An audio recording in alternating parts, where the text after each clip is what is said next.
Hello, James here. I'm about to educate you guys and show you a couple videos about black people in the ancient world. This video is brought to you by Binyan Israel, and I'm going to show you, it's kind of long, so I'm going to go right to the video. Oh shoot.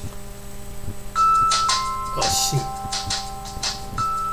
Sorry about that, I accidentally hit something. Let's go to this one. This is the other video. I have to go back to the other video. It's gonna tell you about there were some people in Africa, but did you know that there was some black people that were kings and queens in Europe? They ruled Europe. Copyright disclaimer. Under Section 107 of the Copyright Act 1976, allowance is made for fair use for purposes such as criticism, comment, news reporting, teaching, scholarship and research. Fair use is a use permitted by copyright statute that might otherwise be infringing non-profit, educational or personal use. Tips the balance in favor of fair use. The footage I use in this video is for education and critique purposes. Fair use.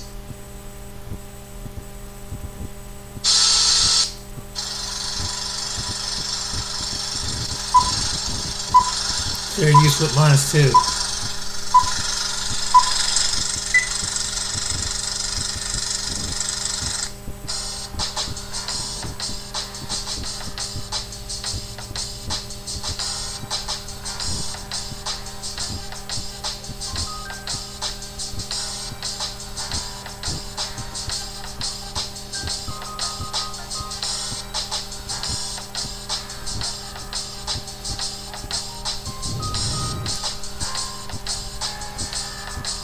Just over in Europe, they had black kings, pictures of black kings. If you guys want to make a donation for my video making efforts, you can donate to me on Cash App or Patreon. Even if it's a minimum of £1 on Cash App or £2 on Patreon, it will be much appreciated. But with that being said, as usual, please subscribe, like the videos. Let's get straight into it. Black people have been lied to about their history by the education system, by the public school system, pop culture, TV shows, movies, documentaries, etc. So I make these videos about black history, mainly black history featured in Europe, such as coats of arms, family crest, artifacts, relics, sculptures, monuments, statues, paintings and historical documentation proving the black presence.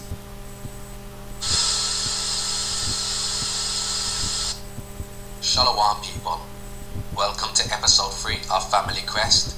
In today's episode, we are going to be going over Scovia Loca.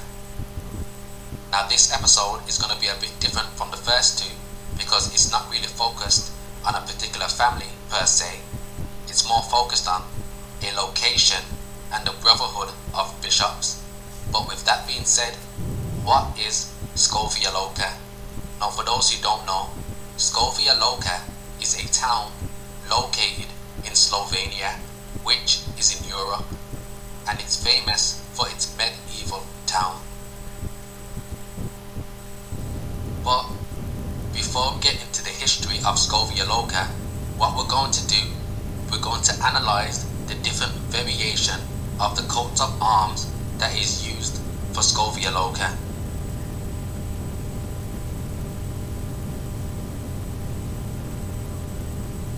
So this is the official crest for Scovia Loca.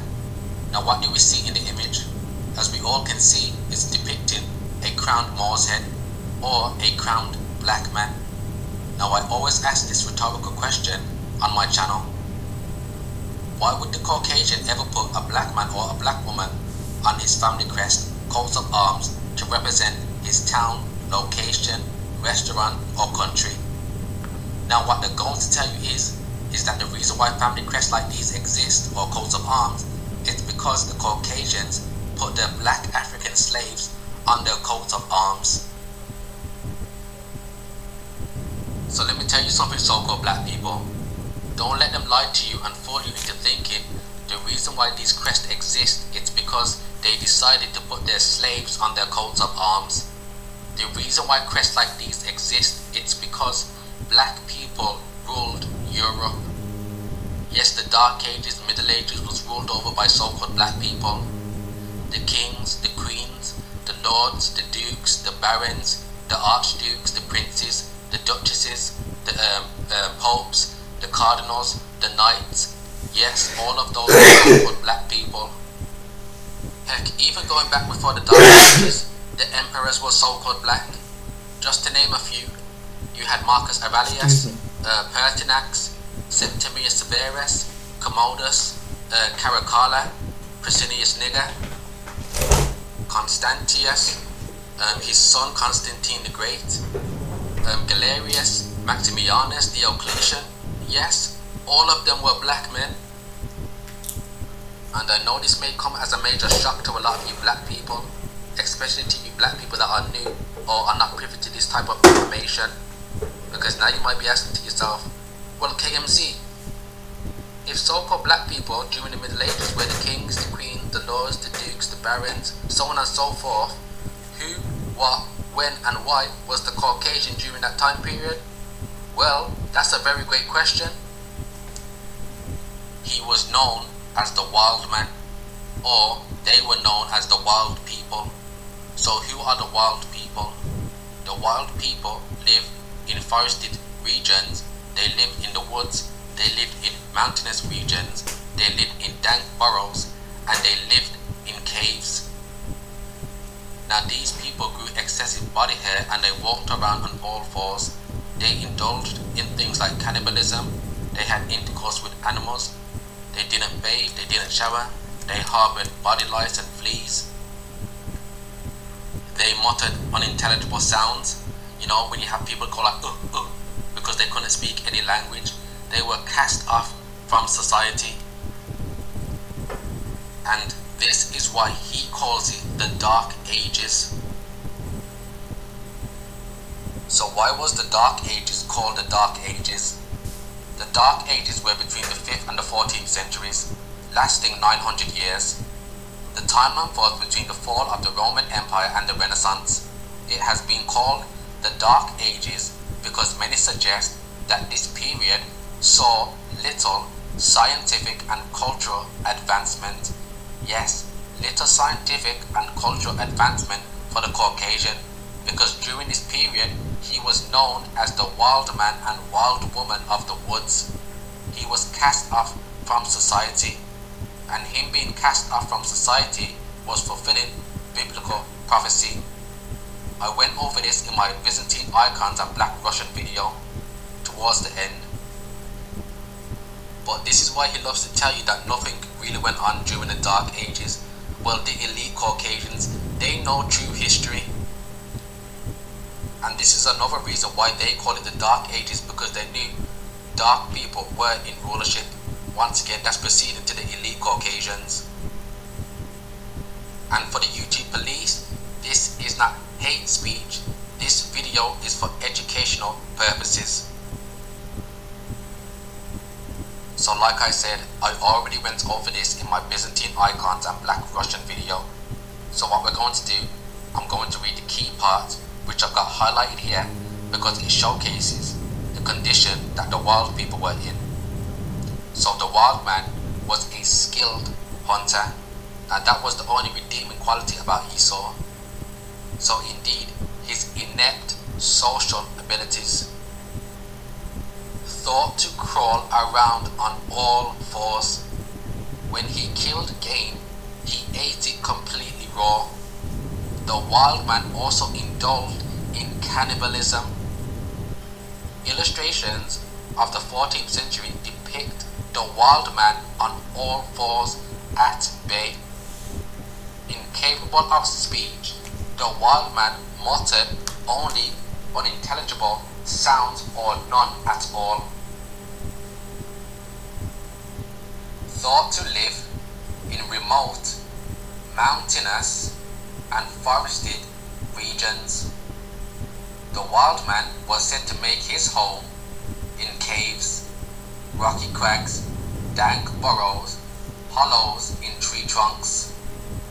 The wild man lived only in places unfit for human habitation, in fens and woods, in water and in mountains, in caves and in bushes. Now you see why these people, or the elite I should say, have to go through great lengths to cover up history. As somebody made a comment in my section stating, why is it when black history gets revealed, the nations go mad?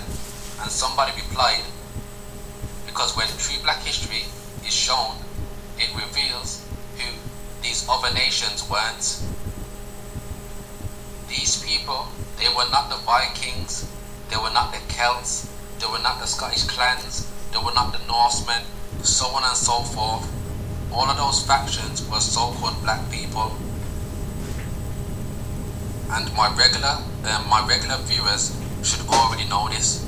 But when I make these family quest videos, I like to give like a quick summary or a quick breakdown for any of the black people that are new to my channel. So now let's take a look at a few images depicting the wild people. So as we can see from this first image, we can see in the middle you have the wild woman, and on her right and left hand side you can see the two wild men. Now what do they all have in common? As we all can see, they all have that matted, excessive body hair. So here is an illustrated manuscript depicting a wild man and two wild children. Now even the kids have excessive body hair. Here's an image of a wild man crawling on all fours.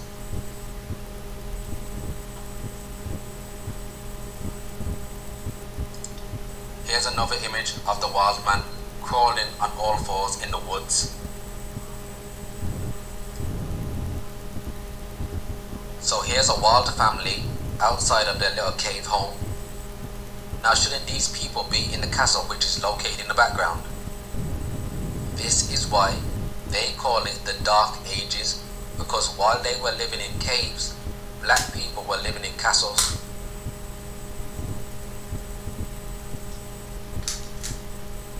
So I've shown this image before.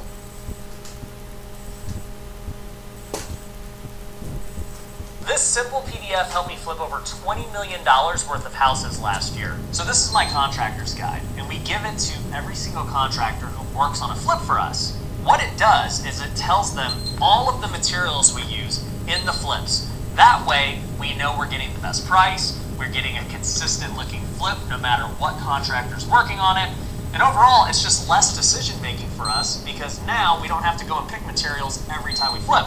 It's all a streamlined process. Before I created this, we had so many problems with inconsistency because one contractor would fix up a house with totally different materials that we didn't like.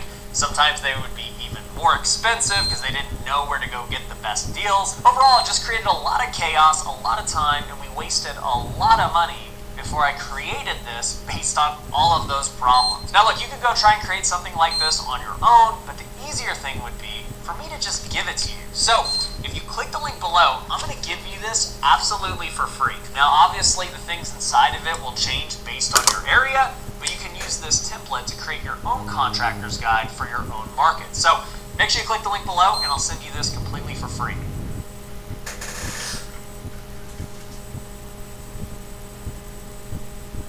So what if, instead of paying taxes to the government pays you? That's exactly what's happening for this small group of in-the-know individuals who are cashing in on this little-known government program all across the U.S. I'm a husband and a father of 5, so this is something to help build that generational wealth. Because So I've shown this image before. So as we can see from these two coats of arms, we can see the wild people holding up the coats of arms of their black overlords. So actually, in hindsight, the black nobility put their servants on their family crest. Now you see the difference between the two. When the Caucasian states that he put his slaves on his coats of arms, notice how those slaves always are depicted with golden crowns on their heads, or they're like in a castle, or they're wearing fine apparel. But as you can see from these two coats of arms, they are depicted as naked people with excessive body hair. Once again, these people were not ruling, they were in servitude. So black people, as an extension, you did not get your European surnames because you inherited it from your white slave master. Your surnames like Smith, Kelly, Moore, Edwards, Anderson, Roberts, MacDonald, Richard, Stewart, Taylor, White, Brown, Cox, Walker, Evans, Watts, those are your original names. But like I said, all my regular viewers should already know this information. That was just for any of you black people that are new.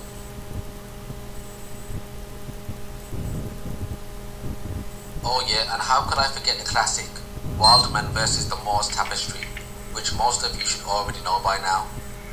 Now as you can see from the tapestry, you can see the wild men are charging the castle, and we can see the king, the queen, the princess, and the knights are all black people. Now if these people were in rulership during this time period, why would he then depict the nobility, the king, the queen, the princess, and the knights as black people, yet depict himself as the naked, excessive amounts of body hair man charging at the castle? Doesn't make any sense, does it? So little summary over. So back to Scovia Loca. So just a quick refresh. As we can see, the Scovia Loca arms is represented by a crowned Moor's head or a crowned black man in between the castle. Now when people see this, they're going to be asking themselves a question: why in the heck would a town or any location in Europe be represented by a black person? Now brothers, what we're about to read is going to indicate why the average Caucasian says the stupid things that he does when he states that they put their slaves on the coat of arms. But most importantly, it's going to show you why black people think the way that they do. Because if he was to show his arms to your average black person, and if a Caucasian was to tell him or her that this is a slave, unfortunately, a lot of our people would believe that. So let's read the narrative that the elite Caucasians have to come up with to try and explain off why these crests exist. In Scovia Loca, there is a legend about Prince Abraham, the first feudal lord from Bavaria, who was travelling up the Poljane, or the Poljani, as I think is correctly pronounced, valley, with his black servant. While walking through the bushes, they ran into a bear. It attacked them. The black servant shot the bear and saved the Prince Abraham. When they returned to Loca Castle, Prince Abraham ordered that the face of the man who saved his life should be shown in the coat of arms. Since then, the Scovia Loca coat of arms has featured the black man's face. So basically, the White Lord Abraham was travelling with his black servant. The bear attacked the White Lord. The black servant saved the White Lord's life, and the White Lord was so appreciative of his black servant saving his life, he decided to put him on the coat of arms. And as stupid as that may sound, brothers, you'd be surprised how many black people would believe a story like this. This is why I say in my videos, don't pay attention to what they say. Pay attention to how the image is depicted.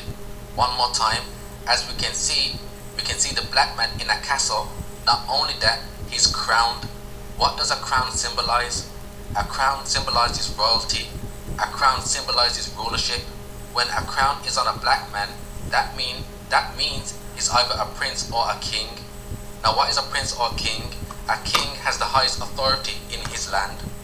And even if this was true, why would they put a crown on the black servant's head?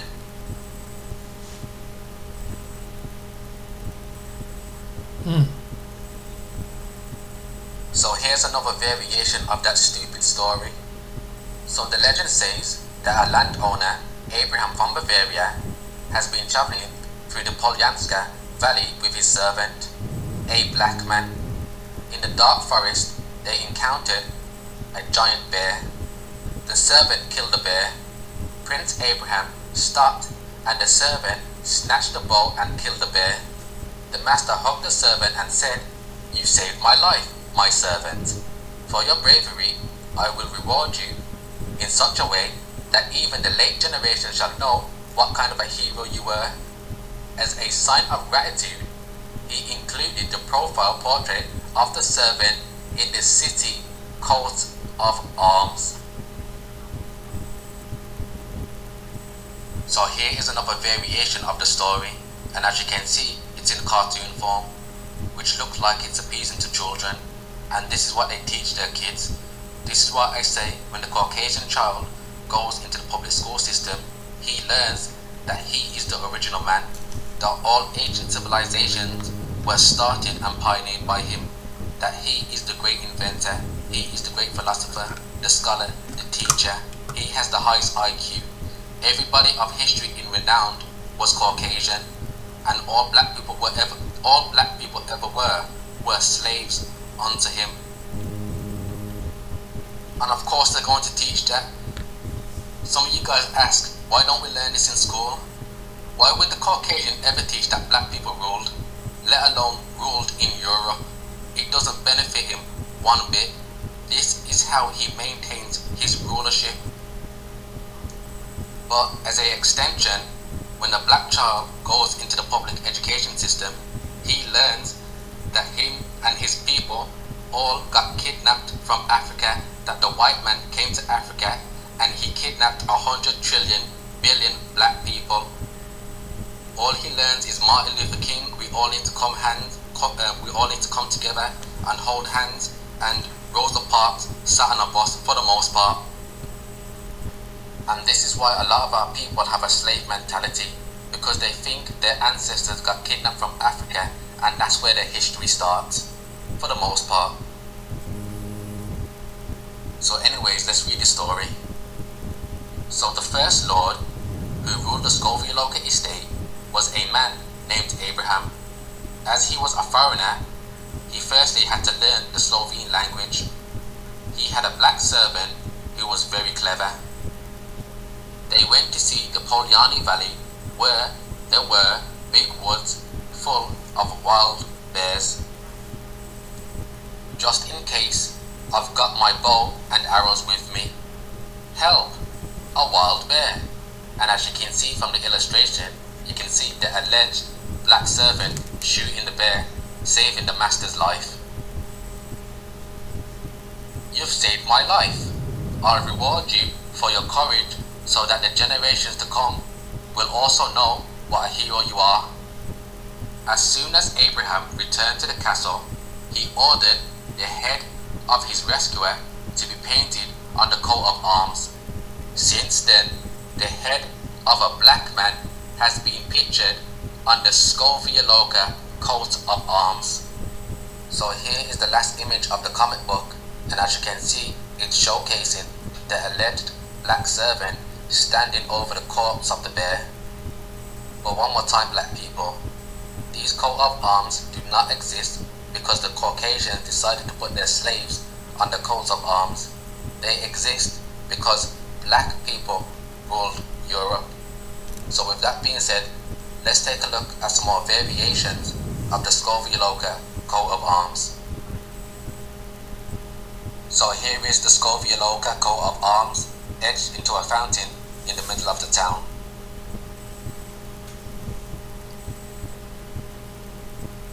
Here is a seal or a coin of Scovialoca.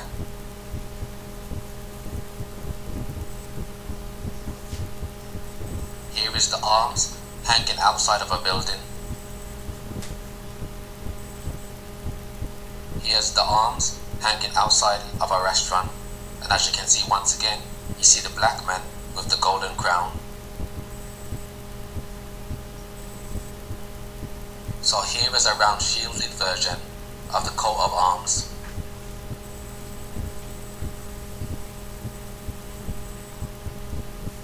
Here's another variation with the castle in the background being white this time. Here's more of a cartoonish version of the Scovia Loca coat of arms. And of course, this is the crowned black man without the castle in the background. So now that we went over the narrative, let's get some real history of where this coat of arms originates. So Scovia Loca, origin and meaning. The black Moor's head with a crown is the symbol of the state of Freising, now in Germany. Scovia Loca was a possession of the bishops until 1803. So now we're going to go over the Freising bishops. So Freising, now for those who don't know, Freising is a town in Bavaria, Germany. Germany. So the arms were granted on August 21st, 1955 and confirmed on July 15th, 1976. The upper part of the arms shows part of the arms of Bavaria, Bayern, and stand for the former areas of Kranzberg and Moosburg in the district. The Moor's head is a false representation of Saint Corbinianus, the patron saint of the Diocese of Freising. Saint Corbinianus was Bishop of Munich in the 7th century. The picture is derived from pre-heraldic coins, and it's unlikely that the bishop was a Moor, so stop right there. It's not unlikely that it was a Moor. The bishop was a Moor, and when I used to tell Moor, I'm using the term Moor as a reference for his skin complexion. If Saint Corbinian was walking around today, he would be classified as a so-called black man. And don't worry, I'm going to go over Saint Corbinian later. So the state of Freising, it was a free state ruled by the bishops, and this is why, brothers, you see a lot of the different variations of the coats of arms with the black man on a castle, because a lot of these bishops owned castles, because a lot of them come from aristocratic and noble families, and I'm going to go over some of the bishops later. So the state of Freising, it was a free state ruled by the bishops, became part of Bavaria in 1803. The Moor's head is also used by some other municipalities, not only in Germany, Garmisch-Partenkirchen, Mittenwald, Ismaning, but also in Inischen and Austria, St. Peter am Kammersberg. And for those who don't know, those are the locations that you can find the coats of arms. The city of Freising does not use the head, but a boar, which also plays a role in the legend of Saint Corbinianus. So Saint Corbinian was a Frankish bishop, so stop right there. The fact that he was Frankish, we already know he was a so-called black man. Yes, the Franks were black people. Brothers, all the people that stem from the Germanic tribes or Germanic peoples were so-called black. You know, the Goths, the Anglo-Saxons, yes, they were so-called black people. So the Franks were a group of Germanic peoples whose name was first mentioned in 3rd century Roman sources and associated with tribes between the Lower Rhine and the Ems River on the edge of the Roman Empire. Later, the term was associated with Romanized Germanic dynasties within the collapsing Western Roman Empire, who eventually commanded the whole region between the rivers of Loire and Rhine. They imposed power over many other post-Roman kingdoms and Germanic peoples, beginning with Charlemagne in 800. Now, I went over Charlemagne a bit in my Kevin Hart and the Holy Roman Empire, Does Kevin Hart Know Something video, and I proved that Charlemagne was a black man in that video. So if you haven't seen it, go watch that video. So beginning with Charlemagne in 800, Frankish rulers were given recognition by the Catholic Church as successors to the old rulers of the Western Roman Empire. So proving even further that the Franks were black, let's get a Frankish ruler. So this is a painting done by Jean Fouquet, and this is none other than Robert the Pious, or Robert II, King of the Franks, and as we all can see, is a so-called black man, as well as his entourage in the background. Now you see what these paintings look like when they haven't been whitewashed? A lot of these paintings are hidden in places like the Vatican, the Smithsonian, Ivy League schools, so on and so forth. Brothers, a lot of these rich, elite, white billionaires, they have paintings like these as private collections which they hide from the public.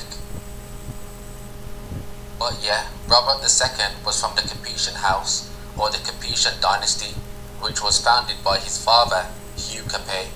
Now his father was king of the Franks from 987 till 996, and he was the first king from the house of Capet.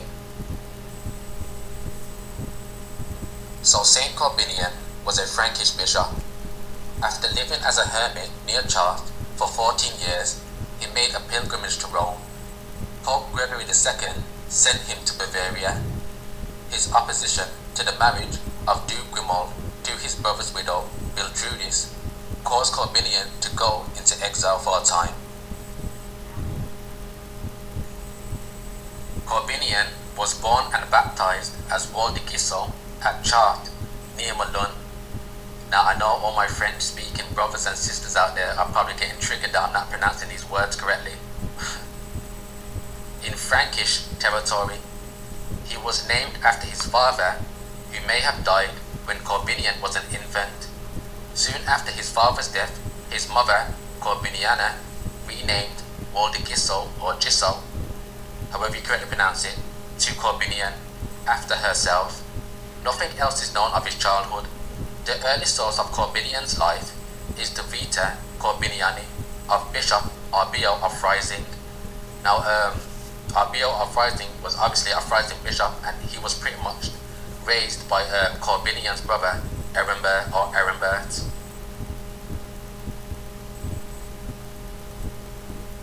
You warn him.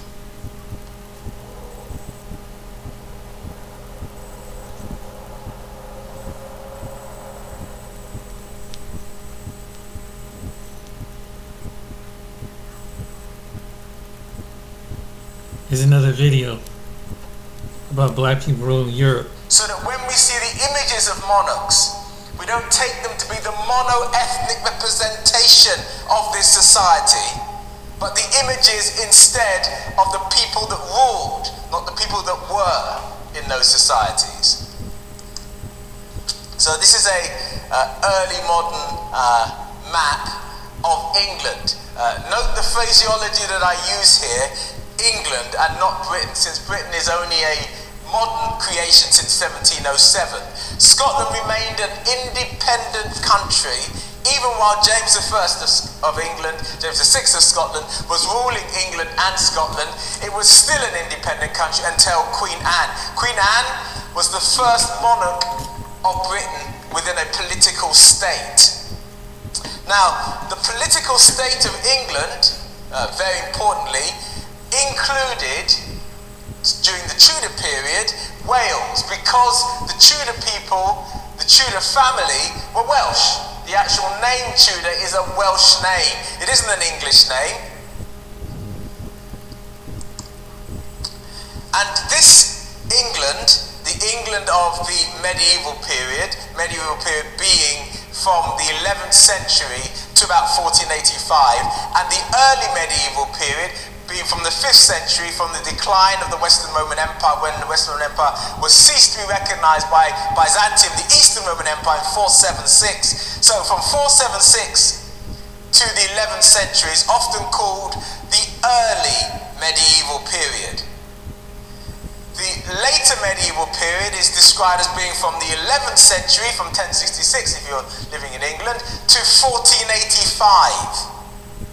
And the early modern period and the beginning of the Tudor period is described from 1485 up until 1603.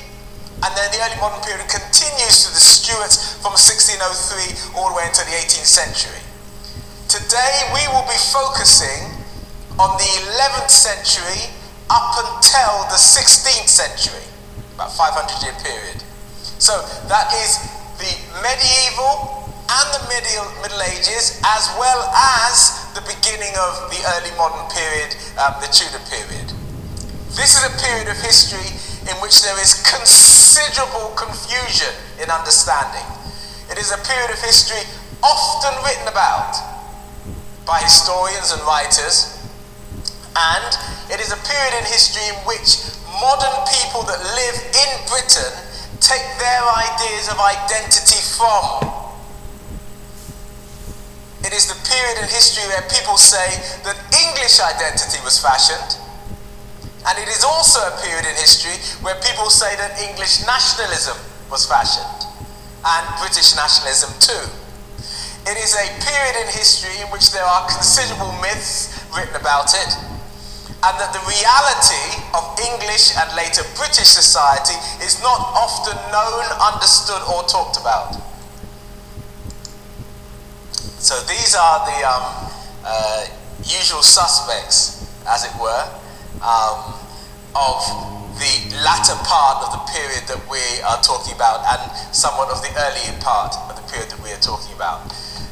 The medieval English history is peppered by kings and queens. People like William I, the first monarch to rule from 1066, who inherited his throne through conquest and defeating the Anglo-Saxon king Howard Godwinson at the Battle of Hastings, and then went on in the north to drive out pretenders to the English throne and to establish an Anglo-Norman hegemony that lasted effectively for the next 400 or 500 years.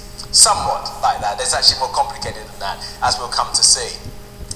Within that period, the people who ruled in England, certainly for the first 300 years, claimed their right to rule by not being English.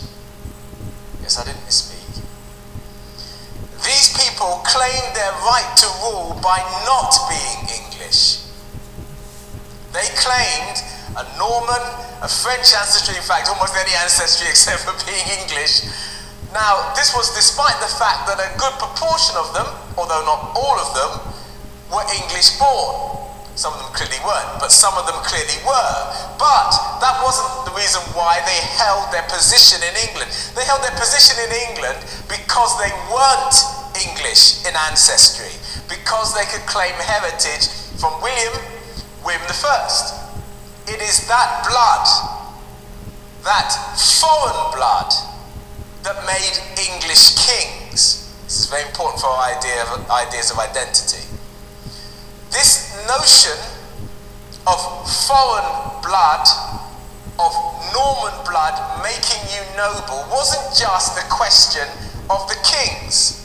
It was also a question of the higher nobility. Following the revolt of Herod the Wake, Anglo-Saxon nobility was rooted out, root and branch, from the English aristocracy. A Norman aristocracy was put in place. Now, this Norman aristocracy was colloquially Norman, since it also included people from other parts of France and even some from what is now northern Spain and from the eastern part of, from the western part of what is now modern-day Germany or Germania. So, these European aristocrats, or should I say European soldiers and merchants made into aristocrats in England, became an Anglo-Norman aristocracy. An Anglo-Norman aristocracy that perhaps in some cases was born in England, but had its position on the basis of being not from an Anglo-Saxon, not from, inverted commas, an English heritage. And it is precisely this foreign heritage that gave them the authority to have land to have estates, to be tenants-in-chief, to be at the top of that feudal system. It is a distinctly non-English hegemony. Okay, this continued because the blood of the Plantagenets, monarchs like Edward I and Edward III, continued to be the yardstick by which monarchs were chosen, and the yardstick by which monarchs were able to assert their power and the authority. The Tudors and the Stuarts held their position on the basis that they had blood that came from the Plantagenets. These foreign-born and foreign people with foreign heritage from what is now modern-day France and other parts of Europe. With that, the infusion of Welsh blood,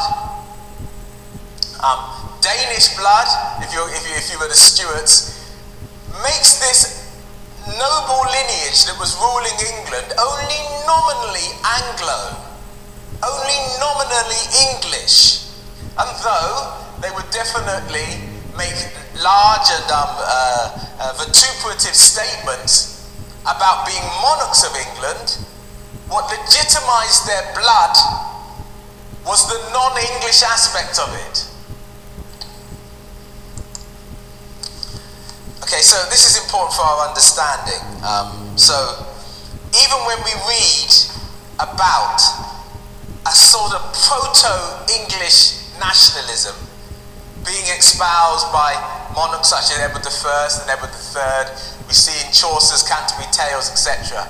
We need to take that with a pinch of salt, since the people are writing in Latin and French and very little in English. The people are claiming an aristocracy, a bloodline that is not English, that they draw inspiration from ideas which are outside of England. So this is only a very colloquially called Anglo-Norman aristocracy.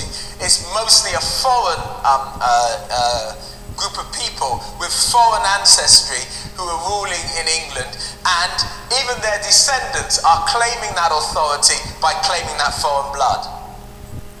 Now, I've been talking about ethnicity in its wider terms, but what about people of colour? What about people of African or Asian descent? Well, many historians say, believe and write that people of African descent would not be present at all in medieval England. That's from the 11th century to 1485. Others claim that people of African descent in medieval or early modern England would be extraordinarily rare, or through the myopia of using automatic enslavement as the measure of African status outside of the continent of Africa, they will presume that the people of African descent present in medieval or early modern England were automatically enslaved, automatically treated as less than, automatically the stranger, the other. We have lots of books. People have made their whole career on describing automatically people of colour in English society as the other, the stranger, etc. All power to them. I question such automatic rendering. Yeah. So, Peter Fryer wrote a book, a very interesting book, called Staying Power. And in that book, he described Africans in medieval or Tudor England as being strolling players, isolated, strange, and transient, are the terms that he uses. He's implying that the people of African descent who were present in England before the 17th century are so strange, so transient, and so isolated that they can't actually be given a historical description that explains their identity, their presence, their status, and their origins. Other authors, such as Kim Hall in Things of Darkness, an interesting book in many ways, however, repeats the same notion, that Africans in Tudor society are too accidental and solitary to be given an historical statistic. Too accidental and solitary. I don't see how anybody's presence anywhere can be accidental unless if you're there, it's not necessarily, I mean, you can get lost like Christopher Columbus, but the people that get lost don't tend to be called accidental, even though they are. So I think it is rather presumptuous to presume that people of African descent would automatically be accidental and solitary, automatically individual, and automatically not be in any position either in terms of size, numbers, position, or effectiveness within the narrative they play within English society to be given an historical statistic. It's actually, I'm afraid, a kind of lazy scholarship to presume that. But it's a kind of lazy scholarship that's followed by others. Nabil Matar, in a book that is interesting in many ways called Islam in Britain, said that the likelihood in Tudor or Stuart Britain of an Englishman or Scotsman meeting a Muslim were higher than that of meeting a sub-Saharan African. Now, I know it's sometimes difficult when you take phrases out of context. And these three authors that I've just described, their books are worthy of your analysis in other ways. However, when they come to talk about Africans in medieval or early modern society, they are symptomatic of a kind of historical laziness that doesn't just permeate the works that I've been describing, but permeates the whole academy. The whole academy, be it in Britain or America, is infused with this laziness.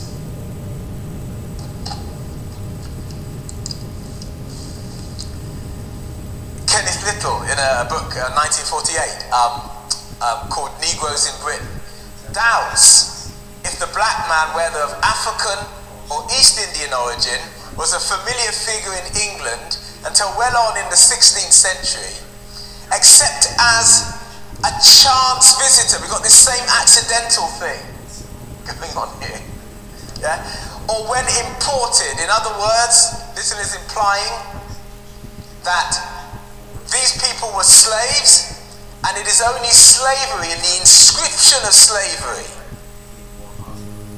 which is capable of defining Africans and giving them meaning within medieval or early modern English society. In other words, we need slavery to be the reference point to explain or to give significance to people of African descent in medieval or early modern society. That is reductionist, I would suggest. So what about the medieval Middle Ages or the Middle Ages medieval period? Of course, it's a moment in time that's artificial.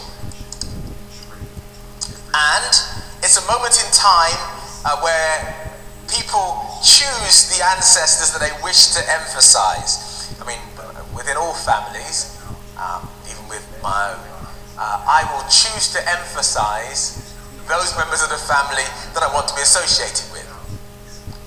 I will have uncles and aunts that I may not speak about too often because I'm not so close to them. I will claim my lineage by those members of my family that I wish to claim. But I know that my family is extended. And my extended family includes lots of people that I may not wish to claim, but they're still part of my family. This country has an extended family. Its extended family goes beyond Anglo-Saxons, Celts, Normans. These terms, even themselves, are colloquial and generic. They don't necessarily describe a specific ethnicity in the way in which people often think that they do. But this country has other ancestors.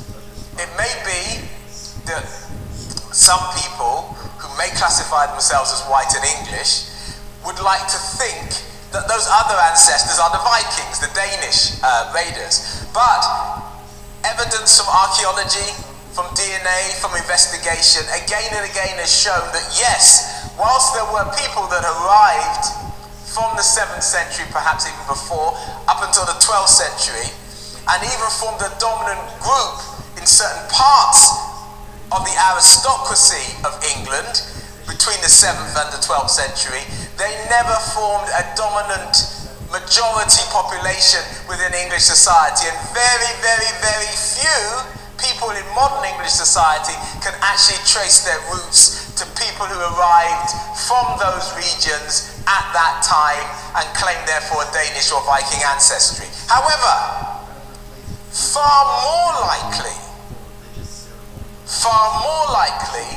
when people do their DNA tests, is for them to find that they have an African ancestor, not 6-7 million years ago, David Leakey and all of that stuff, the out of Africa theory. I'm not talking about 6 or 7 million years ago.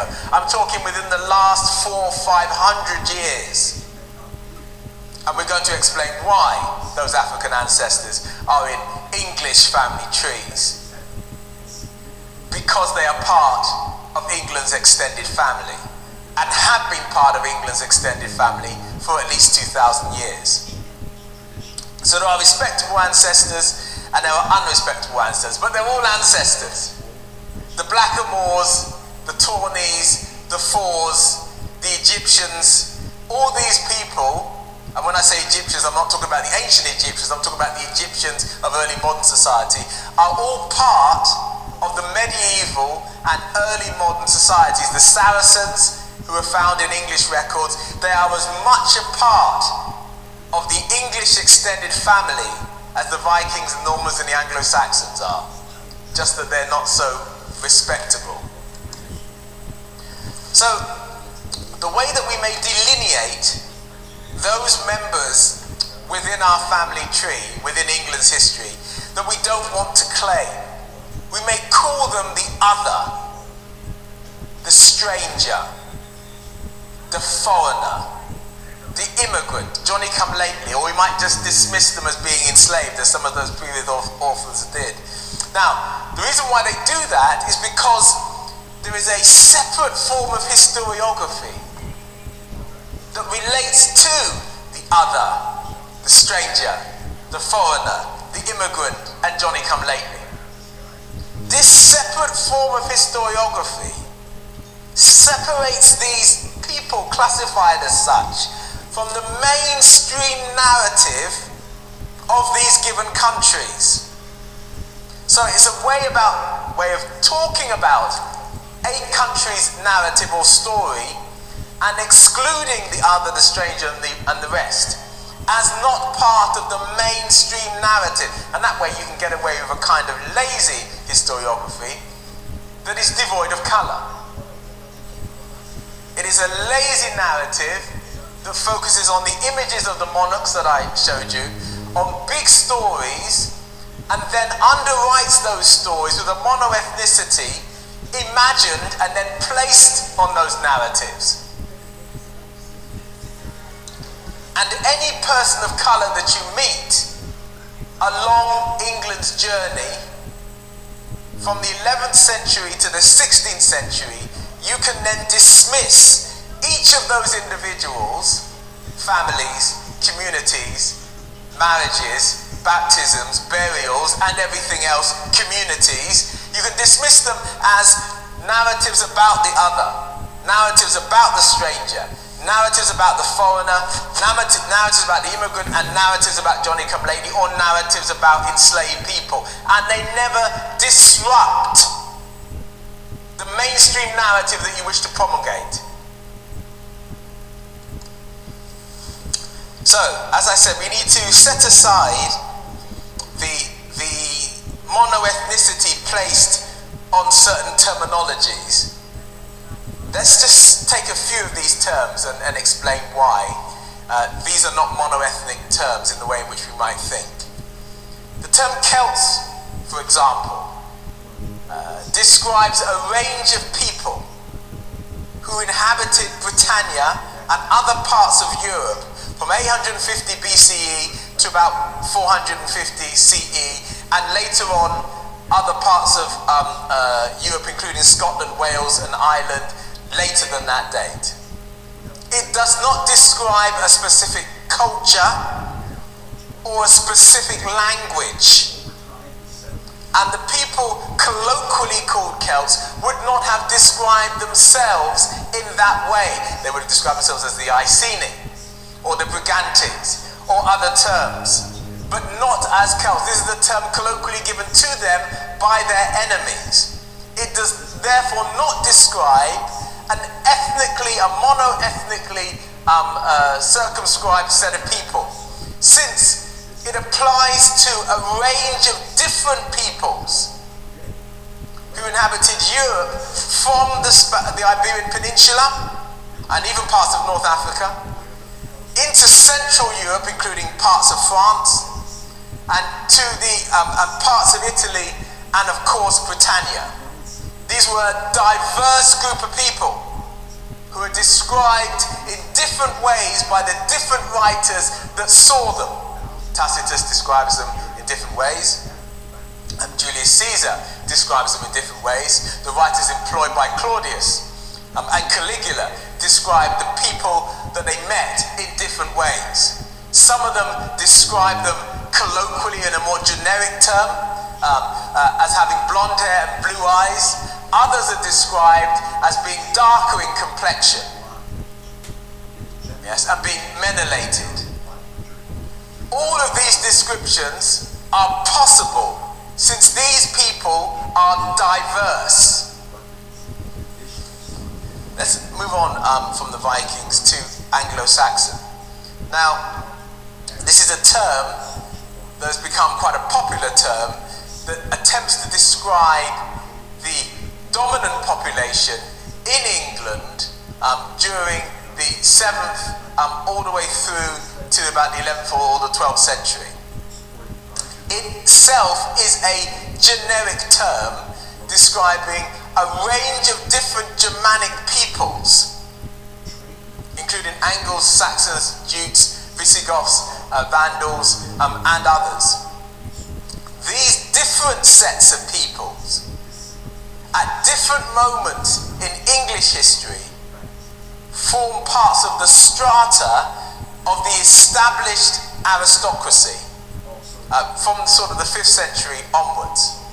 There is a debate on whether they disrupted the ethnicity of English society in the way in which is often claimed, and there are two schools of thought. One is that there was a mass invasion of these peoples and they uprooted the established people who were here, the Celtic people.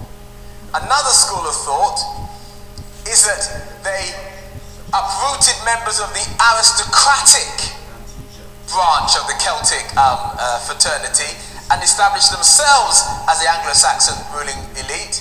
Another argument is that the Celtic population mixed and commingled with these Germanic invaders. But the point is that neither term, be it Celtic or Anglo-Saxon, is monoethnic. Neither of these terms describe a skin color. None of these terms describe a hair color. None of these terms describe an eye color. Good, let's move on. So from the 11th century to the 15th century, an Anglo-Norman hegemony was established.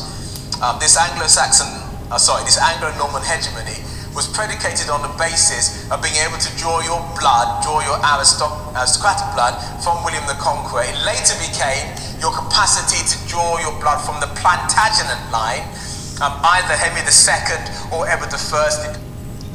I'm gonna go ahead and cut this video. It's a long video, but I just wanted to prove a point that there was black people in Europe, both those content creators in the video. Alright then, I think I'm about to go lay down, man. It's just I feel tired from this week air shit. Alright then, ladies and gentlemen, be blessed till next time. I see you on the next video. And hey, there's more to this history than what you even imagined, what you was even told. And I hope you like this channel. I'll try to bring more interesting content like this to the surface. Things you know for yourself, for entertainment, for purposes only. Learn, teach. So you guys take care, be blessed till next time. Take it easy.